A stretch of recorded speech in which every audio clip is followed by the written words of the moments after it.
The ultimate reality is quite literally pure creativity, the essence of which is potentiality. This pure creativity is inherently and necessarily infinite, for the notion that pure creativity could be confined is a contradiction in terms. Limitation implies an edge or boundary to what is possible, and this boundary would represent a predetermined element within the womb of creation. The degree to which the possibilities of creation are limited determines the degree to which a creator can express creativity, and only a total absence of any limitation at all would allow one to be truly and completely creative, and truly and completely free. And any kind of limitation within the ultimate reality would represent a truth about the ultimate reality, a truth we could express by saying, ultimate reality is this way, and not that way. But as there is no limitation, there is no ultimate truth, at least in any determinate sense. Indeed, in a sense, it would be accurate to say that there is no ultimate reality, for the ultimate reality is precisely the lack of its own determination and actuality. Creativity is a pregnant void, an infinite emptiness whose very essence is to generate the finite, for there can be no creativity without creation. Mystical experiences can afford us a glimpse into this vast and ineffable creative force, as do all those human actions which reflect the unity and freedom of the unlimited, like art and kindness. Experiences grounded in such positive emotion perplex the rational mind because they transcend conceivable truth.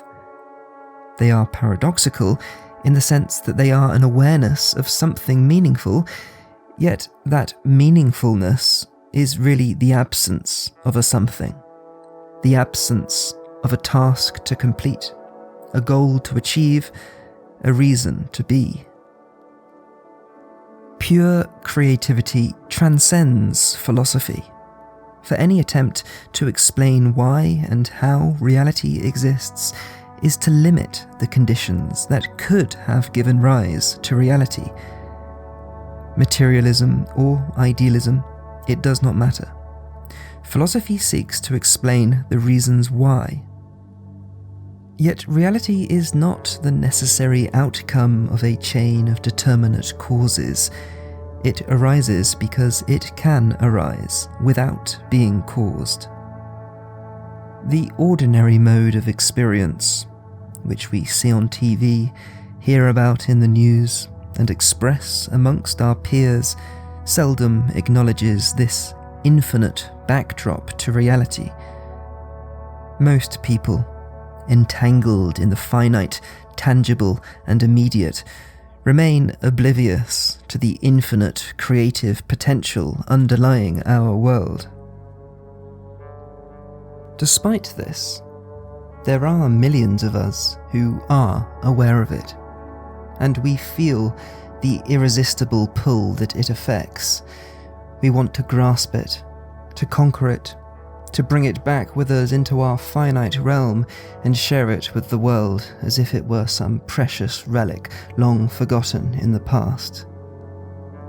But we must be careful not to go too far. Our minds are simply incapable of fully rationalizing the infinitude of creativity within us, for it is precisely the opposite of reason. We can point towards it, but we can never model it within our minds. We must be careful not to become engrossed in the ultimate and neglect the world of lived experience.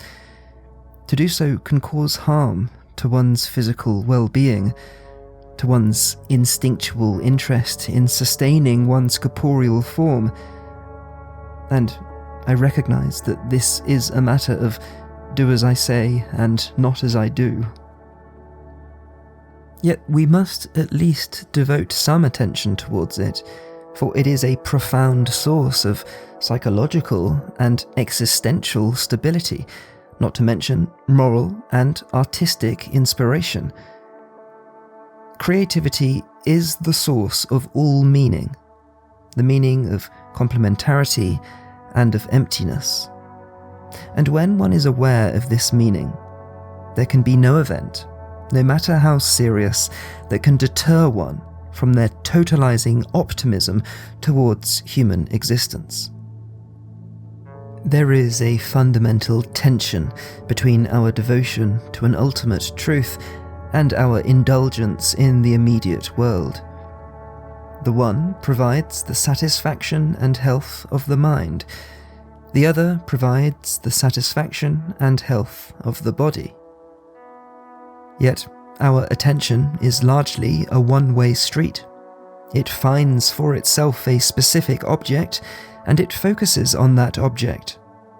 This is the reason that our world is so polarized and prejudiced and discordant and sickly. To focus on one side is to disregard the other, and this is the ultimate challenge of human life. And yet, the ultimate realization of creativity is that the ultimate reality is only the ultimate in relation to the immediate. That is to say, there was no ultimate before the immediate. And what we can come to see as the ultimate reality is actually a relationship between this supposed ultimate and the immediate.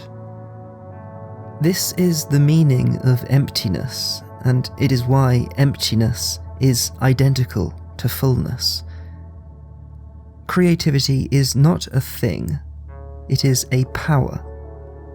There is no creator, yet still there is creativity. Indeed, the absence of a creator is creativity. The absence of an ultimate reality is the ultimate truth. The very concept of the ultimate transcends the dichotomies we must use to make sense of anything at all. It neither is nor is it not.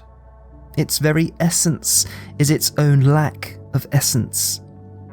And you are forgiven if that does not make any sense. It is not meant to. So, we have before us a polarity of creativity and creation, the ultimate and the immediate. By fully devoting ourselves to the immediate pole of creation, by which we experience pleasure, we reach a dead end, and we turn our back to creativity.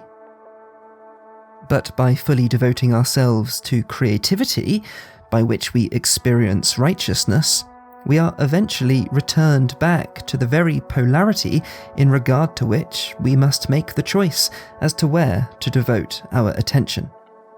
For this is the infinite fractal of creativity.